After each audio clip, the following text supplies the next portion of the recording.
Classical ഫാസിസത്തിന്റെ ഒരു സവിശേഷത എന്ന് പറയുന്നത് സ്വേച്ഛാധിപത്യമാണ്. ഇപ്പൊ ഹിറ്റ്ലറിന്റെ മുസോളിന്റെ കാര്യമാണ്. മോദി എന്ന് പറയുന്ന ആൾ സ്വേച്ഛാധിപതി അല്ല എന്നാണ് CPM കരുതുന്നത്. അല്ലല്ല, അങ്ങനെയല്ല ഞാൻ പറഞ്ഞതിന്റെ അർത്ഥം. സ്വേച്ഛാധിപത്യ പ്രവണതയുണ്ട്. സ്വേച്ഛാധിപത്യ അമിതാധികാരം എന്നാണ് ഞങ്ങൾ ഉപയോഗിച്ചത്. അമിതാധികാര പ്രവണതയോടുകൂടിയുള്ള ഒരു ഫാസിസ്റ്റിക് രീതിയാണ് എന്ന് പറഞ്ഞാൽ ഫാസിസ്റ്റ് പ്രവണതയാണ് കൈകാര്യം ചെയ്യപ്പെടുന്നത്. അത് കൃത്യമായിട്ട് ഞങ്ങൾ പറഞ്ഞിട്ടുണ്ട്. മാത്രമല്ല, ഞങ്ങളുടെ ഏറ്റവും പ്രധാനപ്പെട്ട ശത്രു ഇന്നത്തെ പരിസ്ഥിതിയിൽ ഈ അമിതാധികാര വാഴ്ച നടത്തിക്കൊണ്ടിരിക്കുന്ന ഫാസിസ്റ്റിക് രീതി കൈകാര്യം ചെയ്യുന്ന നരേന്ദ്രമോദി ഗവൺമെന്റ് തന്നെയാണ്.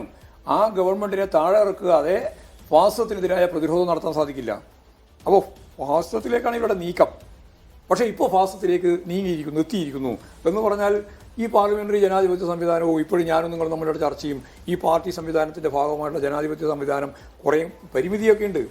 സാമ്പത്തിക രംഗത്ത് കേന്ദ്ര ഗവൺമെൻറ് എടുത്തുകൊണ്ടിരിക്കുന്ന തെറ്റായ നിലപാടുകളും കാര്യങ്ങളൊക്കെ ഒക്കെ ഉണ്ടെങ്കിലും ജനാധിപത്യം പൂർണ്ണമായിട്ട് അവസാനിപ്പിച്ച് ഭരണകൂടം പൂർണ്ണമായി ആയുധവൽക്കരിക്കപ്പെടുകയും അതിൻ്റെ ഭാഗമായിട്ട് കാര്യങ്ങൾ നീങ്ങുകയാണ് എന്ന് പറയുന്നതിൽ ശരിയില്ല. എന്നാൽ ജനാധിപത്യ സംവിധാനത്തിൻ്റെ ഭാഗമായിട്ട് നിൽക്കുന്ന ഓരോരോ ഘടകങ്ങളെയും ഇവർ ഈ ഫാസിസ്റ്റ് രീതി കൈകാര്യം ചെയ്യാണ്, ഫാസിസ്റ്റിക്ക് സമീപനത്തോടുകൂടി കൈകാര്യം ചെയ്യാണ്.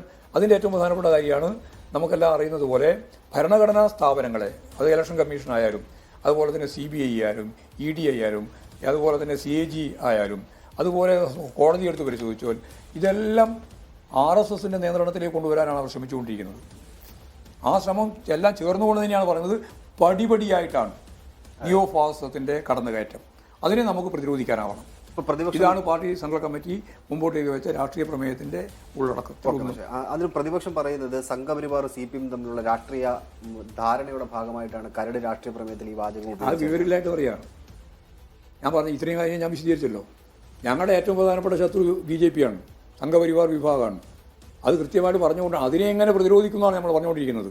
അല്ലാണ്ട് അതുമായിട്ട് സന്ധി ചെയ്യാനല്ല, അതിനെ സന്ധി ചെയ്തുകൊണ്ടിരിക്കുന്നവരാണ് പറഞ്ഞുകൊണ്ടിരിക്കുന്നത്. CPIക്ക് CPIM ബോധ്യപ്പെടാത്തതാണ്. അവർക്ക് ബോധ്യപ്പെട്ടില്ല, അവർ വേറെ പാർട്ടിയല്ലേ. തിരുത്തേണ്ടി വരുമെന്നാണ് CPIയുടെ. അത് ഞങ്ങൾ ആരാ തിരുത്തേണ്ടി വരുന്നത് നമുക്ക് മനസ്സിലാവും. ആരാ തിരുത്തുക എന്നുള്ളത് പിന്നീട് ചരിത്രമല്ലേ രേഖപ്പെടുത്തുള്ളൂ. ഇപ്പൊ പറയാൻ പറ്റില്ലല്ലോ ആരാ തിരുത്തുന്നത് നമുക്ക് മനസ്സിലാക്കാം. ഈ വിഷയത്തിൽ CPMന്റെ നിലപാടാണ് ശരി. പിന്നെ അതിനെന്താ സംശയമുള്ളത്? അല്ലെങ്കിൽ പിന്നെ ഫാസിസം എന്ന് പറയണ്ടേ? നിങ്ങൾക്ക് മലയാളം മനസ്സിലാകുന്നില്ലേ? ഫാസിസമാണോ ഇന്ത്യയിലുള്ളത്? നിങ്ങളുടെ അഭിപ്രായം പറ, നിങ്ങളുടെ അഭിപ്രായം പറഞ്ഞോട്ടെ. സത്യസന്ധമായിട്ട് പറ, നിങ്ങൾക്കുള്ള അഭിപ്രായം ഫാസിസമാണോ ഈ ഇന്ത്യയിൽ? വിശാലമായ ചർച്ച നടന്നോട്ടെ. അതിൽ എനിക്ക് തീരുന്നില്ല. വിശാലമായ ചർച്ച നടത്തിക്കോട്ടെ, എല്ലാവർക്കും വേണമെങ്കിലും ചർച്ച നടത്താം. അവർ വേറൊരു പാർട്ടിയാണ്, രണ്ട് പാർട്ടികളുടെ നിലപാടുള്ളവരാണ്. ഞങ്ങൾക്ക് ഞങ്ങളുടെ നിലപാടുണ്ട്. അത് പിന്നെ ചരിത്രമാണ് രേഖപ്പെടുത്തേണ്ടത് ആര് ശരി ആര് തെറ്റ് എന്നും.